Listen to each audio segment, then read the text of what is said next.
From the studios of Books in Motion, this is Caryn Hoaglund, reading There Was a Crooked Man by Leeann Betts, a by-the-numbers mystery, Book 2. Now let's begin with There Was a Crooked Man, Chapter 1. If not for all the turbulence in Carly Turnquist's life, she might have enjoyed the flight. All she really wanted was to stand on solid ground again. Air travel had never been her favorite mode of transportation, and the last couple of bumps had only served to confirm her previous opinion. Flying was dangerous. Still, there was no way she would have passed up this chance at a working vacation. Working for her husband Mike, vacation for her. Not to mention getting to spend some quality time with her stepson, son of her heart, Tom. And, of course, getting to meet Sarah, the woman Tom said he hoped to spend the rest of his life with. Carly settled back in the high-backed jetliner seat and sighed. After 2 hectic weeks of preparing for this trip, she was more than ready to relax. Fingers still gripping the armrest tightly, just in case another sudden drop came, she closed her eyes, envisioning the vacation part, sleeping, eating, reading.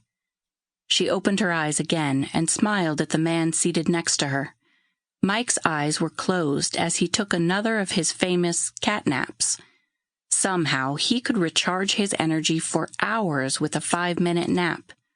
She squeezed his hand and was delighted when he returned the gesture. He turned to face her. "Are you okay?" Carly readjusted the small flight pillow behind her neck. "If you mean am I scared? I am." "Nothing to be scared of, you know." "I know. It's all in my mind." She looked out the window beside her. "Still, the ground is a long ways down." "I guess I shouldn't have asked you to come. I know how you feel about flying." Carly sat up abruptly, folding her arms across her chest. "Like you would have just come here without me?" Mike chuckled as he pulled her into a one-armed hug. "Not if I valued my life, right?" "Right." She started to pull away. "Not if you want to see your grandkids finish school." He tightened his grip and whispered into her ear. "Lean into me. You'll be safe." Carly snuggled closer. She loved this man dearly, and even after 10 years, still felt like they were on their honeymoon. "I'm so excited about this trip. Although," she turned her face to his, touching her nose to his, "I do feel just a tad bit guilty that you'll be doing all the working and I'll be doing all the relaxing." "It won't be all work." Mike kissed her on the cheek. "We'll steal some time together. And you'll get to spend some time with Sarah. Get to know her better. After all, before long she may be part of this family too." "Oh, I hope they set a date really soon." She paused. "But not too soon."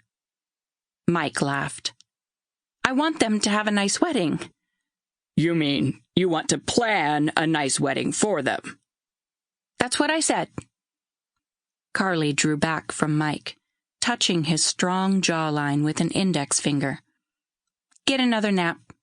You're going to need it." A commotion arose from across the aisle. Carly peered past Mike and the man in the aisle seat to the younger woman in the window seat. The platinum blonde called for the flight attendant in a voice saturated with urgency. Unable to get a clear view of the situation, Carly leaned forward, using the armrest to raise herself up slightly for a better view. She watched as the flight attendant hurried to the seat, bent over, and spoke in clipped tones. Something was going on, but what?